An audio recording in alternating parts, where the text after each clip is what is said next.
भाग्य की कहानी। भिवानी के राजा विद्रोह सिंह एक अच्छे घराने में पैदा हुए थे, लेकिन वो घर में सबसे छोटा होने के कारण से उन्हें कभी भी राजपाट नहीं मिल पाया था।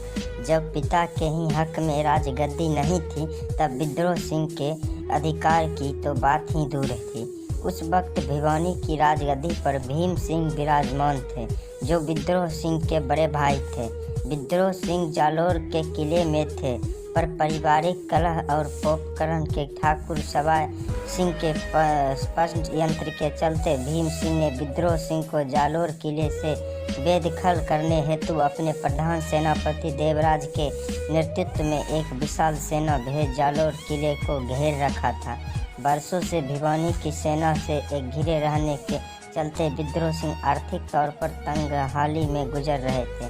धनाभाव के चलते किले में सुरक्षा तो छोड़िए, खाने के लिए अन्न भी की भयंकर कमी पड़ जाया करती थी। ऐसी हालात में हर बार विद्रोह सिंह के मित्र कवि जुगतीदान बारघट बंसूरी दुश्मन सेना के मध्य में निकलकर अर्थ की व्यवस्था करते थे। एक बार तो जब बारहट जी के धन की व्यवस्था के लिए तभी रास्ते बंद हो गए, तब कवि जुगतीदान बरहट ने अपनी पुत्र वधु के गहने चुपके से निकाल बेच राजा विद्रोह सिंह की आर्थिक सहायता की, जिसे विद्रोह सिंह कभी नहीं भूल। उस दिन बरसों के सैनिक घेरे चलते किले में धन और खाद्य सामग्री का अभाव पड़ गया था। किले में मौजूद हर व्यक्ति 4-5 दिन खाद्य सामग्री के खत्म होने के बाद भूखे रहने वाली परिस्थिति भांप व्याकुल था।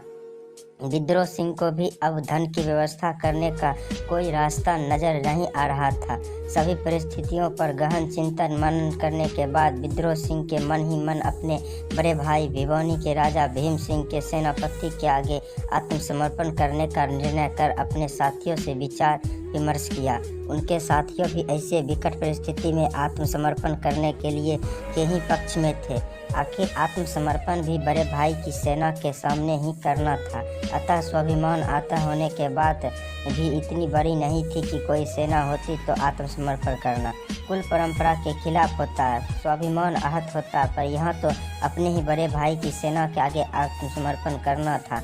फिर भी वहाँ मौजूद नाथ संप्रदाय के एक साधु विश्वनाथ आत्मसमर्पण के पक्ष में नहीं थे। उन्होंने विद्रोह सिंह को आत्मसमर्पण करने के लिए 4 दिन इंतजार करने का कहते हुए आश्वस्त किया कि आने वाले 4 दिनों में परिस्थिति आपके अनुकूल होगी।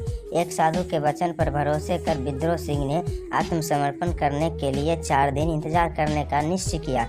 4 दिन बाद अचानक ऐसी परिस्थितियां बदली कि जो विद्रोह सिंह बरसों से जालोर किले पर करने बचाने के जूझ रहा था, उसे भिवानी राज्य के राजा बनने का सौभाग्य प्राप्त हो गया।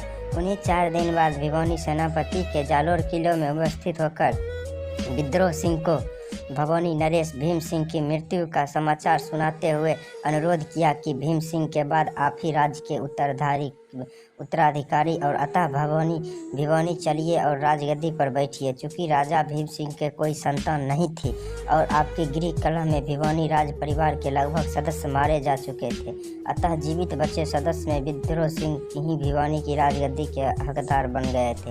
एक दिन पहले तक जिस बड़े भाई की सेना से दुश्मनी सेना की भांति टक्कर ले रहे थे, वही विद्रोह सिंह महाराजा भीम सिंह की मृत्यु का शोक मना छोटा भाई होने कर्तव्य निभा रहे थे, जिसे विद्रोह सिंह ने वध के लिए बरसों से जालोर किले की घेराबंदी के लिए तैनात किया था। भाग्य का खेल देखिए कि उसी सेना का सेनापति देवराज जालोर किले में विद्रोह सिंह के भिवानी चलकर राजगद्दी पर बैठने का आग्रह कर रहा था और विद्रोह सिंह उसे कह रहे थे, मैं तुझ पर कैसे भरोसा करूं। और कल तक विद्रोह वही भवानी का सेनापति उस दिन विद्रोह सिंह का सुरक्षा देने के लिए वचन निभाने का भरोसा दिलाने के लिए कस्में खा रहा था। आखिर सेनापति ने विद्रोह सिंह के कहे अनुसार भवानी के राज्य के कुछ प्रभावशाली सामंतों के बुलाया और उनके द्वारा सुरक्षा के प्रति आश्वस्त करने का उनका समर्थन मिलने के बाद विद्रोह सिंह ने भिवानी के आकर राज्य की गद्दी संभाली और 50 वर्ष तक राज्य किया। जो व्यक्ति भिवानी जैसे राज्य के ख्वाब देखता तो दूर अपनी छोटी सी रियासत में जालोर किले को अपनी नियंत्रण में रखने की जूझ रहा था। उसका भाग्य देखिए कि उसका वह किला तो बचा ही, साथ साथ परिस्थितियों द्वारा ली गई करवट ने उसे भिवानी राज्य का महाराजा बना दिया। तभी तो जो भाग्य में होता है हर इंसान को आखिर में वही प्राप्त होता है।